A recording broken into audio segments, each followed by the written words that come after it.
Hello दोस्तों, कैसे हैं आप सभी। आशा करते हैं आप सभी स्वस्थ होंगे। एक बार फिर से आप सभी का बहुत बहुत स्वागत है हमारे यूट्यूब चैनल ट्रिकी हिंदी पर। दोस्तों, आज की इस वीडियो में हम करने वाले हैं हिंदी के कुछ प्रीवियस ईयर पेपर्स में पूछे गए प्रश्नों को। तो ये सभी वो प्रश्न हैं जो बहुत सारे पेपर में रिपीट हुए हैं। तो बिना किसी समय को गवाए अपनी इस वीडियो को शुरू करते हैं। और अगर आप चैनल पर नए हैं तो चैनल को सब्सक्राइब करना ना भूलना। वीडियो देखना, वीडियो पसंद आए तो वीडियो को लाइक करके अपने सभी दोस्तों में शेयर भी कर देना। चलिए बात करते हैं पहले प्रश्न की। पहला प्रश्न है, संस्कृत भाषा के पहले कौन सी भाषा थी। स्टार बनाइए, प्रश्न पेपर में आपसे पूछा जा सकता है। पहला ऑप्शन हमें दिया गया है पाली, दूसरा ऑप्शन हमें दिया गया है मगधी, तीसरा ऑप्शन हमें दिया गया है प्राकृत और चौथा ऑप्शन हमें दिया गया है हिंदी। तो बात करते हैं संस्कृत भाषा की, तो बहुत सारी भाषाओं की आदि जननी संस्कृत भाषा है। संस्कृत भाषा से बहुत सारी भाषाओं का जन्म हुआ है। लेकिन यहाँ पर हमसे पूछा गया है कि संस्कृत से भी पहले कौन सी भाषा थी। तो इस प्रश्न का हम सही उत्तर लगाएंगे प्राकृत। प्राकृत भाषा को हम संस्कृत से पहले की भाषा मानते हैं। ऑप्शन नंबर सी इस प्रश्न का सही उत्तर हो जाएगा। अब पहले प्रश्न के बाद बात करते हैं हम दूसरे प्रश्न की। दूसरा प्रश्न हमसे पूछा गया है, कनक कनकते सौगुनी मादकता अधिकाय में कौन सा अलंकार है। इस प्रश्न को आपको रट लेना है। अलंकार से संबंधित अगर प्रश्न पूछा जाए, यही आपको देखने को मिल सकता है या फिर कुछ और आपको देखने को मिल सकता है।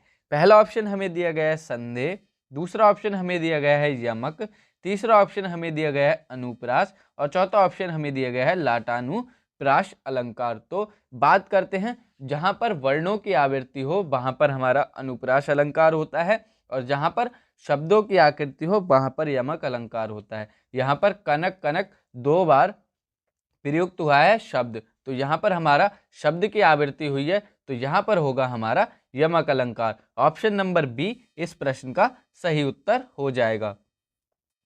बहुत बार आपको यही उदाहरण देखने को मिलता है पेपर्स में, तो इस प्रश्न को आपको रट लेना है कि कनक कनकते सौगुनी मादकता अधिकाय यदि अलंकार आपसे पूछा जाता है तो वहां पर आपको यमक अलंकार लगाना है सही उत्तर। दूसरे प्रश्न के बाद अब बात करते हैं तीसरे प्रश्न की। तीसरा प्रश्न हमसे पूछा गया है, निम्नलिखित में से कौन सा शब्द इति शब्द का विलोम है। बहुत ही बढ़िया प्रश्न, यूपी टेट में कई बार पूछा गया है और आपसे आगे भी पेपर्स में पूछा जा सकता है। सीधे सीधे आपसे पूछा जा सकता है इति शब्द का विलोम क्या होगा। तो पहला ऑप्शन हमें दिया गया है पूर्ण, दूसरा ऑप्शन हमें दिया गया है समाप्ति, तीसरा ऑप्शन हमें दिया गया है अथ और चौथा ऑप्शन हमें दिया गया है उपद्रव्य। तो बात करते हैं इति शब्द के विलोम शब्द की। तो इति शब्द का विलोम शब्द होता है हमारा अथ। अथ ऑप्शन नंबर सी इस प्रश्न का सही उत्तर हो जाएगा। ये हमारा गणेश जी से संबंधित शब्द भी होता है। इसके बाद बात करते हैं चौथे प्रश्न की। चौथा प्रश्न हमें दिया गया है, निम्नलिखित में से कौन सा शब्द ऊषर शब्द का विलोमार्थक शब्द है। सीधे सीधे बात की जाए तो ऊषर शब्द का विलोम शब्द हमसे पूछा गया है। पहला ऑप्शन हमें दिया गया है अनु उपजाऊ, दूसरा ऑप्शन हमें दिया गया है उपजाऊ, तीसरा ऑप्शन हमें दिया गया है उपयोगी और चौथा ऑप्शन हमें दिया गया है रिक्त। रिक्त मतलब खाली। तो आपको इस शब्द का अर्थ पता होना चाहिए कि ऊषर शब्द का अर्थ क्या होता है। तो ऊषर शब्द का अर्थ होता है बंजर, यानी कि जहाँ पर कुछ पैदा फसल वगैरह ना हो सके, खाली पड़ा हुआ स्थान, ऊषर उसे कहते हैं। तो ऊषर शब्द का विलोप हो जाएगा उपजाऊ। ऑप्शन नंबर बी इस प्रश्न का सही उत्तर होगा। ऊषर का विलोम हमेशा आपको उपजाऊ लगाना है, उपयोगी शब्द नहीं लगाना है। बहुत सारे बच्चे उपयोगी शब्द लगा देते हैं जो कि हमारा गलत उत्तर होता है। इसके बाद बात करते हैं पांचवें प्रश्न की। पांचवा प्रश्न है, चौकोर शब्द में कौन सा समास है। समास से संबंधित प्रश्न, बहुत ही बढ़िया प्रश्न, स्टार बनाइए।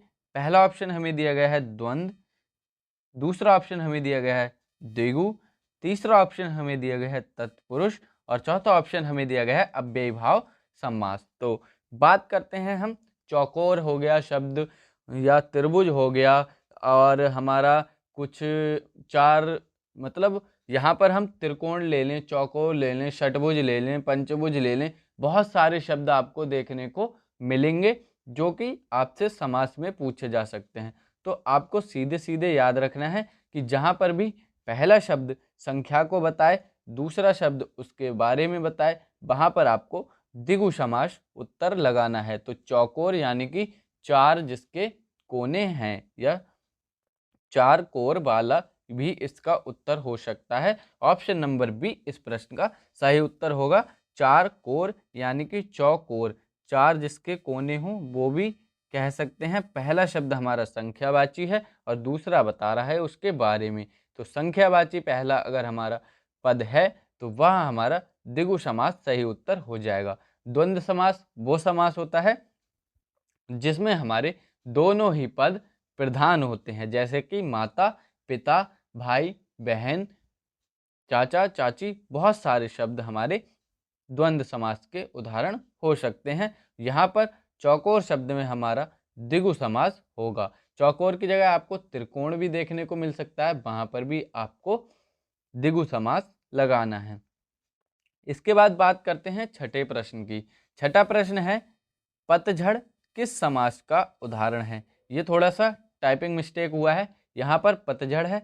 पतझड़ किस समास का उदाहरण है? स्टार बनाइए। अभी तक आपसे बहुत कम आपने प्रैक्टिस सेट में देखा होगा, लेकिन ये प्रश्न आपसे पेपरों में पूछा गया है। पहला ऑप्शन हमें दिया गया है अव्ययी भाव, दूसरा ऑप्शन हमें दिया गया है तत्पुरुष, तीसरा ऑप्शन हमें दिया गया है कर्मधारय और चौथा ऑप्शन हमें दिया गया है बहुब्रीहि समास। तो बात करते हैं, पत्ते झड़ते हैं जिस ऋतु में, अर्थात पतझड़। तो इस प्रश्न का सही उत्तर होगा ऑप्शन नंबर डी, बहुब्रीहि समास होगा। इसमें आपको ये याद कर लेना है कि पतझड़ जो हमारा आता है वो बहुब्रीहि समास के अंतर्गत आता है, लेकिन आपको तत्पुरुष समास देखने को मिलेगा। बहुत सारे बच्चे तत्पुरुष समास को लगाएंगे जो कि गलत उत्तर होता है। इसका सही उत्तर जो माना है एग्जाम कराने वाले आयोगों ने, वो माना है बहुब्रीहि समास। पतझड़ का उदाहरण होता है बहुब्रीहि समास। चलिए अब बात करते हैं सातवें प्रश्न की। सातवां प्रश्न है, निम्नलिखित में से अयोग्यवा है। तो जिन बच्चों ने मेरी पुरानी क्लासेस कर रखी हैं, मैंने जब थ्योरी क्लासेस कराई थी तो उन्हें इस प्रश्न का उत्तर देने में मात्र 2 या 3 सेकंड लगेंगे। ऑप्शंस को पढ़ने में जितना टाइम लगेगा वो तुरंत उत्तर को बता देंगे। तो चलिए ऑप्शंस को देखते हैं। पहला ऑप्शन है विसर्ग, दूसरा ऑप्शन है महाप्राण, तीसरा ऑप्शन है संयुक्त व्यंजन और चौथा ऑप्शन है अल्प प्राण। तो अयोग्यवा की बात करें तो अयोग्यवा मैंने आपको 2 बताए थे, एक होता है हमारा अंग और एक होता है आहा। ये हमारे अयोग्यवा के अंतर्गत आते हैं। तो अंग और आहा हमारे अयोग्यवा के अंतर्गत आते हैं। तो इसको हम बोलते हैं अनुस्वार और आहा को बोलते हैं विसर्ग। तो यहाँ पर आपको ऑप्शन में देखने को केवल विसर्ग मिल रहा है, जिसे हम इस प्रकार से भी दर्शाते हैं 2 बिंदियों से। तो इस प्रश्न का सही उत्तर होगा विसर्ग, ऑप्शन नंबर ए। जो अयोग्यवा होता है वो हमारा विसर्ग होता है और एक होता है अनुस्वार। जिन्होंने मेरी थ्योरी क्लासेस कर रखी हैं उन्हें इस प्रश्न का उत्तर बताने में कोई भी समय नहीं लगेगा। चलिए बात करते हैं 8वें प्रश्न की। ज्ञा का निर्माण हुआ है। ये वर्णमाला से संबंधित प्रश्न है और वर्णमाला की मैंने आपको पूरे यूट्यूब पे उठाकर देख लेना। सबसे अच्छी अगर आपको थ्योरी क्लासेस मिलेंगी तो मैंने ही पूरे आपको जो पेड क्लासेस में कराया जाता है वो यूट्यूब की मैंने प्रैक्टिस क्लासेस में आपको थ्योरी कराई है। तो आप उन क्लासेस को जाकर ज़रूर देखना, आपको कोई भी वर्णमाला से संबंधित दिक्कत नहीं आने वाली है। चाहे आपसे 1 प्रश्न पूछा जाए, 2 पूछे जाए, चाहे आपसे 5 प्रश्न देखने को मिल जाए वर्णमाला से, मुझे यकीन है कि 5 के पाँचों प्रश्न करने में आपको कोई समस्या नहीं होगी अगर आपने उन क्लासेस को कर रखा है। तो पहला ऑप्शन हमें दिया गया है गा और यहाँ से मिलकर बनता है ज्या। दूसरा ऑप्शन जा और यहाँ से मिलकर बनता है ज्ञा। तीसरा ऑप्शन जा और आधे यहाँ से मिलकर बनता है ज्या और चौथा ऑप्शन जा, आधा जा होता है, आधा यहाँ होता है और आ होता है। तो बात करते हैं इस प्रश्न के सही उत्तर की।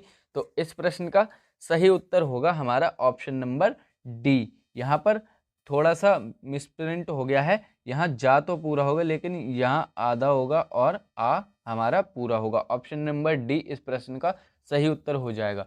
लेकिन जब आपको ऑप्शन नंबर डी अगर ऑप्शंस में देखने को ना मिले तब हमारा सही उत्तर हो जाएगा ऑप्शन नंबर बी। तो इस बात का आपको विशेष तौर पर ध्यान रखना है कि अगर हमारा पूरा यहाँ दिया गया हो तब भी हमारा सही उत्तर हो जाएगा, लेकिन यहाँ पर सबसे जो बेस्ट उत्तर है वो ऑप्शन नंबर डी दिया गया है, क्योंकि उसको भी हमने तोड़कर लिख दिया है। ये हमारा आधा ज्या और आ से मिलकर पूरा बनता है, जैसा कि आपको वर्णमाला के क्लासेस के दौरान मैंने आपको बताया था कि हमारे व्यंजन स्वरों की सहायता से मिलकर बने होते हैं। तो ऑप्शन नंबर डी इस प्रश्न का सही उत्तर हो जाएगा।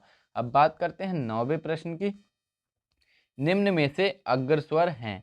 देखिए एक बार फिर से वर्णमाला से संबंधित क्वेश्चन और अग्रस्वर की मैंने आपको अलग से क्लास करा रखी है 3-4 मिनट की। थंबनेल पे लिखा हुआ है अग्रस्वर की क्लास। मैंने एक एक क्लास वर्णमाला की जो है वो अलग अलग से भी करा रखी है, तो आप उन क्लासेस को जरूर देखें। और मैंने ट्रिक के माध्यम से आपको कराया है सब कुछ, जिससे कि आप भूलें नहीं। तो ट्रिक के माध्यम से मैंने अग्रस्वर पश्चस्वर की तो बहुत ही बढ़िया ट्रिक मैंने आपको बताई थी, आपको वो ट्रिक भी जाकर देखनी चाहिए।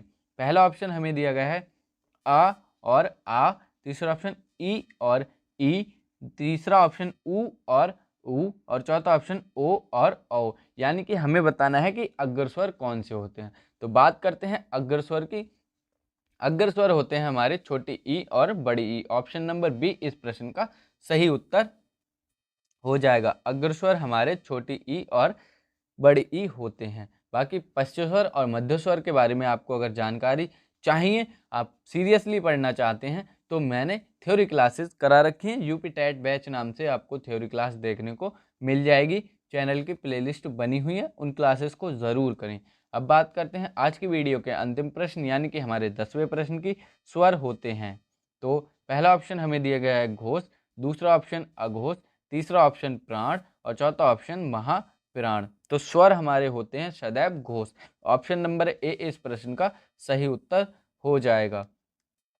स्वरों को हम घोष भी कहते हैं, अघोष नहीं होते, प्राण नहीं होते, महाप्राण भी नहीं होते। तो स्वर हमारे होते हैं घोष। ऑप्शन नंबर ए इस प्रश्न का सही उत्तर हो जाएगा।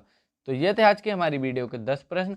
पसंद आए हो वीडियो को लाइक कर देना, वीडियो अच्छी लगी हो अपने सभी दोस्तों में शेयर कर देना। मिलेंगे बहुत ही जल्द अगली वीडियो में। आशा करता हूँ आप अपनी तैयारी को जारी रखेंगे और ऐसे ही पढ़ते रहेंगे। Thank you for watching this video again. मिलेंगे अगली वीडियो में, तब तक के लिए पढ़ते रहिए, स्वस्थ रहिए। जय हिंद दोस्तों, वंदे मातरम, धन्यवाद।